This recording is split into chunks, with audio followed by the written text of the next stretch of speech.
Hello family, hello lovelies, this is Kimberly Purpose and welcome to my channel.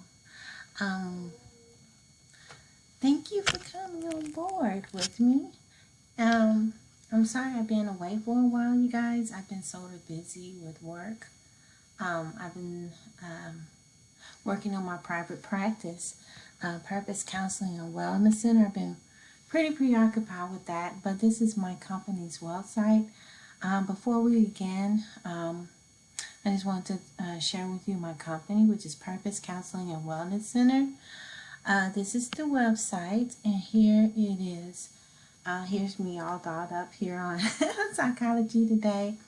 This is my profile, and it says here, seeking counseling and asking for help can be very difficult for some people, so I like to create a comfortable atmosphere free of judgment and views. My approach is more spiritual with a blending of holistic counseling and transpersonal therapy.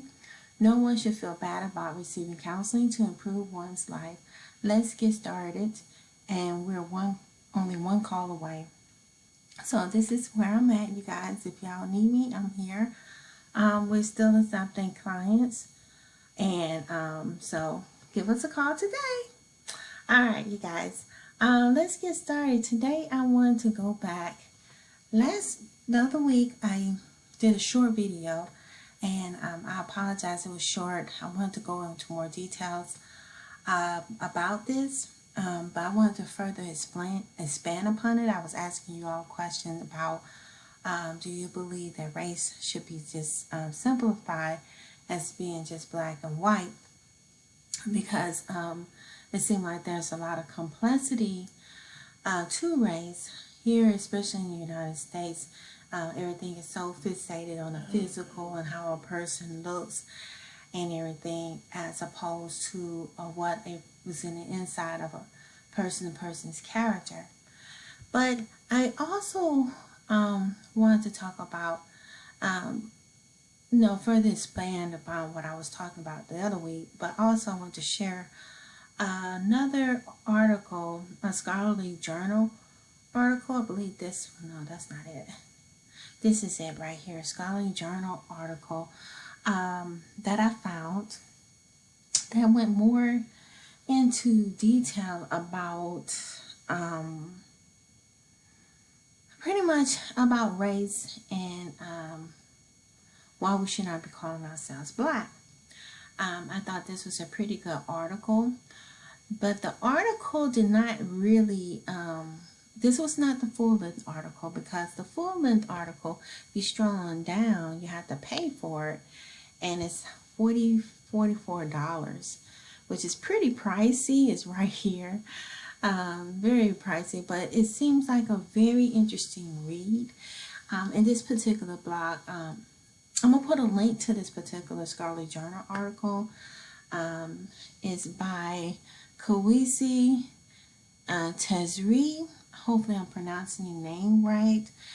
This particular article was published in Taylor and Francis Online, and it's pretty much, the title of it is Africans Are Not Black, Why Use the Term Black for Africans Should Be Abandoned. And I agree with this particular author of this particular research.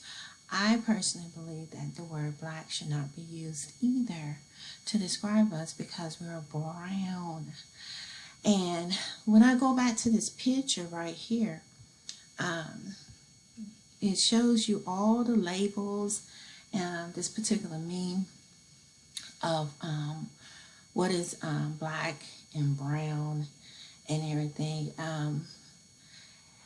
I sort of cringe whenever they talk about, oh, there needs to be a correlation between the black and brown race. Black and brown this and black and brown that. Black is not really describe us at all. And plus, not too long ago, it was considered derogatory to be called black. But if you look at our skin tones, we're pretty much different shades of brown.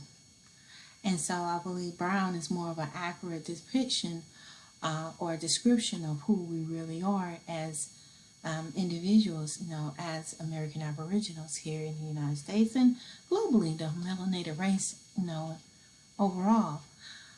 And like I said, I believe the black and brown division was put in place to further divide people.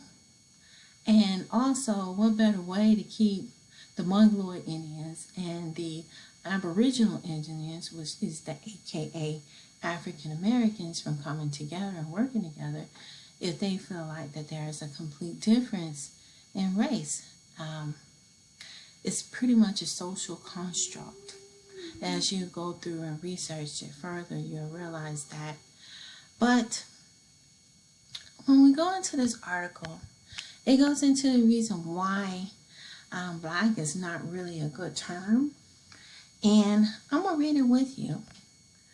This particular article was published on April 2014, and it was accepted on this particular website. I believe it was published on November 2015. But it says here, this is the abstract. It says, this article argues that the use of the term black and white as human categories, together with the symbolic use of these terms, help to sustain the perception of Africans as inferior, because their categorical use was accompanied by a long-standing set of conceptual relationships that uses the term symbolically to connote a range of bad and good traits, respectively.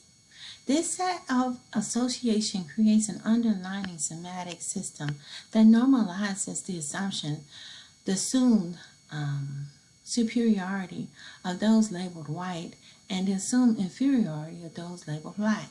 The use of the autonomy as human categorizing device cannot be separated from its symbolic use.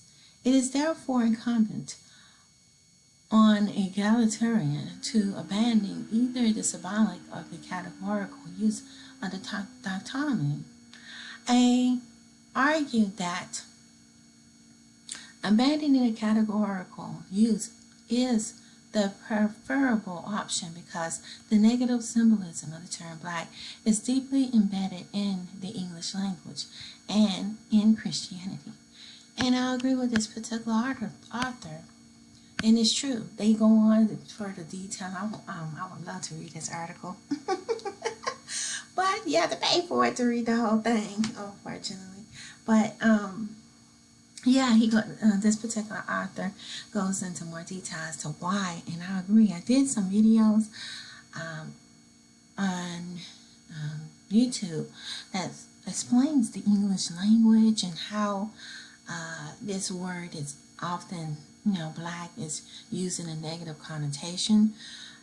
This is pretty much like a word of casting spells.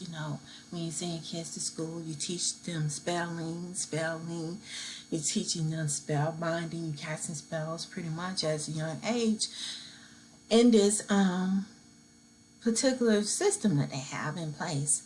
And what it does is, the systemic system teaches the kids that white means superior and black means inferior, and it's a part of indoctrination. And that's why I believe that the subdivision of brown and black should also be done away with, because I feel like we are brown, we are the brown race. And when you put a label on us, especially the African Americans, as being black, what it does, it gives this perceived notion that we are not indigenous, pretty much, and that we weren't here here in the Americas, and we are the brown people, pretty much. And also, some of the people that are claiming to be brown are sitting on the fences, pretty much piddling the fences of being white or brown, when in actuality a lot of them are supposed to be white or classified as white, but also putting down brown in order to get the benefit of being considered indigenous. And so it's like, that's how the $5 Indians and all the other folks that try to classify themselves as being indigenous use it. They use brown as a way of being able to claim a a heritage that is not rightfully theirs. But I just wanted to touch more on that and go into more detail with this labeling system. I think it's too many labels for everything. It's too many. I see brown as another furthering of, you know, dividing the original people, you know, and it causes chaos and friction among people as well. And also, I think the term white should be changed as well for Caucasians and people who are mixed Caucasians who have a blending that still makes them still having the makeup of European. They might have a little bit of black in them, or a little bit of not black, but a little bit of Aboriginal in them. But if you look at them, their parent might be part Aboriginal and Caucasian, and the other parent might be Caucasian, so they're mostly 75% Caucasian, so they should be labeled as Caucasian as opposed to brown.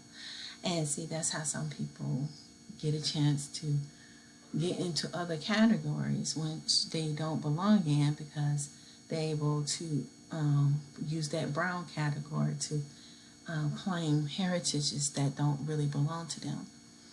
But I don't know if y'all see that from, see what I'm talking about, but that's what I'm saying. But I think, too, it causes division, there is no such thing. To me, there's no such thing as black and brown correlation. It's only brown. Okay, we're all brown. And for us to come up with this notion that one group is brown, the other one's black, is just crazy to me. I think it's just, like I said, it's a way of dividing people and making it easier for the system to keep the chaos going. If you keep the chaos going, you don't have nobody fighting for anything and trying to reclaim their land. And the rightful indigenous people will never claim their land, because they're always perceived as being from somewhere else when they weren't.